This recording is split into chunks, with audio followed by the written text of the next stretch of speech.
Break के बाद आपका स्वागत है और अब नजर डालते हैं कुछ और खबरों पर। मशहूर गजल गायक मेहंदी हसन का कराची के एक अस्पताल में इंतकाल हो गया है। वे पिछले कई दिनों से इलाज उनका चल रहा था। कराची के एक अस्पताल में उनका इलाज चल रहा था। हसन को फेफड़े, छाती और पेशाब करने में परेशानी होती थी। हसन के बेटे आरिफ हसन ने बताया है कि उनके पिता पिछले 12 साल से बीमार थे, लेकिन इस साल उनकी तबीयत ज़्यादा खराब हो गई। मेहंदी हसन का जन्म राजस्थान के लूना गांव में 18 जुलाई 1927 को एक पारंपरिक संगीतकार घराने में हुआ था, लेकिन देश के विभाजन के बाद वे पाकिस्तान में बस गए। इसके बाद मेहंदी हसन ने गुजारा चलाने के लिए साइकिल की एक दुकान पर भी काम किया। इन सब के बीच मेहंदी हसन ने सुर साधना का साथ कभी नहीं छोड़ा और गजल गायकी के बेताज बादशाह बने रहे। गायकी की दुनिया में महत्वपूर्ण योगदान करने के लिए उन्हें शहंशाह गजल की उपाधि से भी नवाजा गया। इसके अलावा कई अन्य अवार्ड भी उन्हें मिले हैं।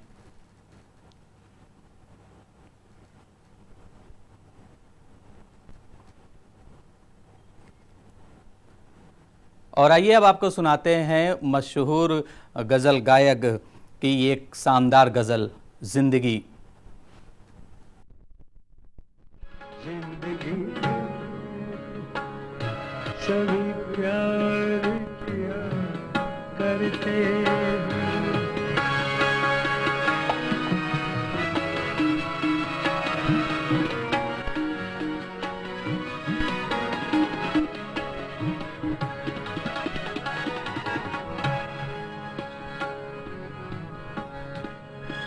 तू मिला है तू मिला है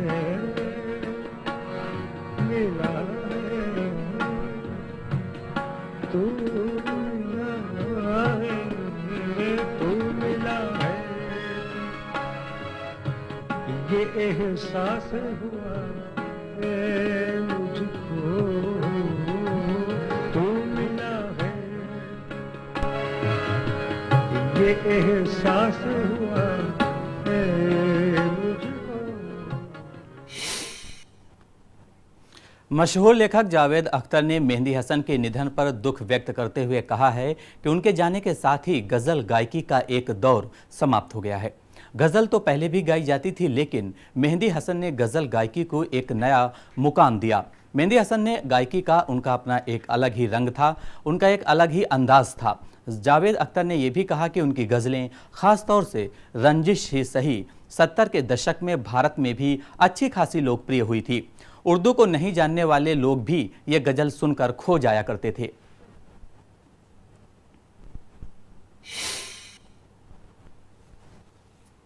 यूरो कप 2012 में मंगलवार को खेला गया रूस और पोलैंड का मुकाबला ड्रा रहा।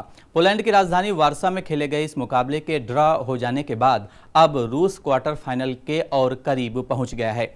दोनों ही टीमों ने शुरू से ही जबरदस्त खेल दिया और विरोधियों को गोल करने का कोई मौका नहीं दिया। खेल के 37वें मिनट में रूस के ओशेविन फ्री किक पर एलान जगोई ने गोल करके रूस को बढ़त दिला दी, लेकिन पोलैंड ने हार नहीं मानी और उसे मैच के 97वें मिनट में कामयाबी मिली। पोलैंड के कप्तान जाकुब ब्लाशकोस्वकी ने गोल दागकर स्कोर 1-1 से बराबर कर दिया और यह मुकाबला ड्रा पर खत्म हो गया। इस मैच के ड्रा होने के साथ ही रूस ग्रुप ए में 4 अंकों के साथ ही शीर्ष स्थान पर आ गया है।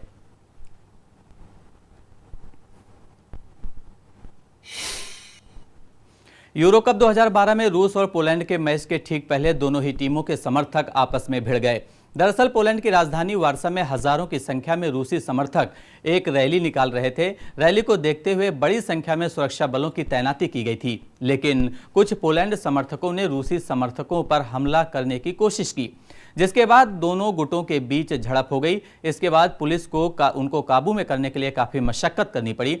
खबरों के मुताबिक पुलिस ने दंगाइयों को काबू करने के लिए आंसू गैस के गोले छोड़े। झड़प में कई लोग घायल भी हुए हैं। इसके साथ ही कई लोगों को गिरफ्तार भी किया गया है।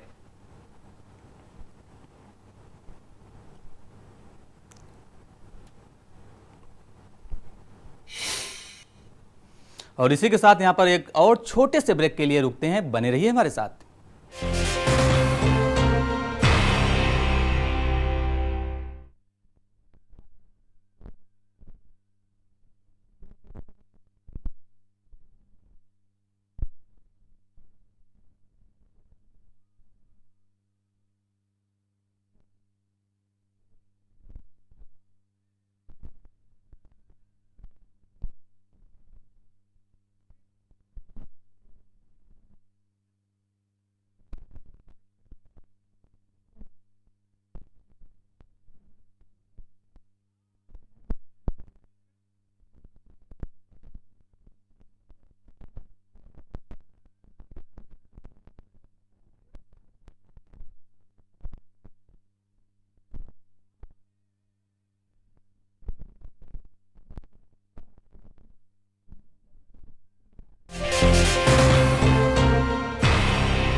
ब्रेक के बाद आपका स्वागत है और अब नजर डालते हैं कुछ और खबरों पर। बॉलीवुड अभिनेत्री हेमा मालिनी और सुपरस्टार धर्मेंद्र की बेटी ईशा आखिरकार 29 जून को शादी करने जा रही हैं। ईशा देओल मंदिर के एक मंदिर में बिजनेसमैन भरत तख्तानी की हो जाएंगी। खबर है कि हेमा मालिनी शादी के लिए मंदिर को सबसे अच्छी जगह मानती हैं। 29 जून को शादी के बाद 30 जून को मुंबई के एक 5 सितारा होटल में शानदार रिसेप्शन किया जाएगा, जिसमें फिल्म और राजनीति जगत के साथ ही कई बड़ी हस्तियां भी शामिल होंगी। हालांकि शादी में केवल करीबी दोस्त और रिश्तेदार ही शामिल होंगे। आपको बता दें कि इसी साल 12 फरवरी को ईशा ने व्यापारी भरत तख्तानी से जुहू स्थित एक घर में निजी समारोह में सगाई की थी और अब दोनों 29 जून को शादी के बंधन में बंध जाएंगे।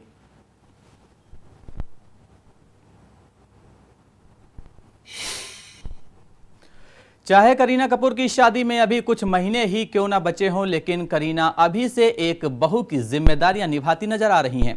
हाल ही में नवाब पटौदी की याद में रखे गए मेलबर्न क्रिकेट क्लब की ओर से डिनर पार्टी में पटौदी परिवार के साथ अपनी बेबो भी नजर आईं। पटौदी परिवार के साथ बेबो को देखकर एक बार सब लोग हैरान तो हो गए, लेकिन पटौदी परिवार ने बताया कि यह डिनर फैमिली के लिए रखा गया था, तो पूरा परिवार यहां पर शामिल है। इतना ही नहीं, करीना के साथ साथ सोहा अली खान के बॉयफ्रेंड कुणाल खेमू भी इस डिनर पार्टी में मौजूद थे। यानी कि पटौदी फैमिली ने अपने होने वाले फैमिली मेंबर्स के साथ मिलकर नवाब पटौदी को याद किया।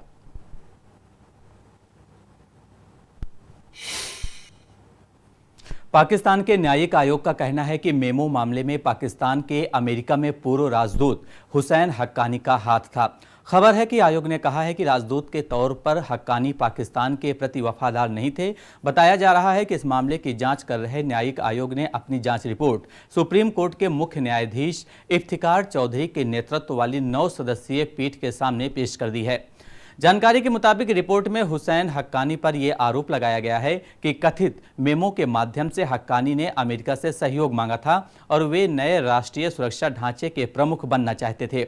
रिपोर्ट में यह भी कहा गया है कि वाशिंगटन में पाकिस्तानी दूतावास के खर्च किए गए करीब 20 लाख डॉलर का हक्कानी ने हिसाब नहीं दिया। दरअसल मेमो मामले की जांच के लिए पाकिस्तानी सुप्रीम कोर्ट के निर्देश पर एक न्यायिक आयोग बनाया गया था, जिसने इस मामले से जुड़े सभी पक्षों और पहलुओं की जांच के बाद अपनी रिपोर्ट पेश की है।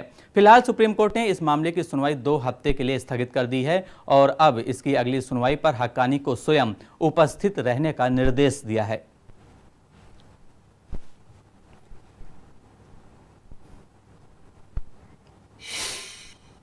तो इस बुलेटिन में इतना ही, लेकिन देश विदेश की ताजा तरीन खबरों को देखने के लिए आप देखते रहिए CNEB। नमस्कार।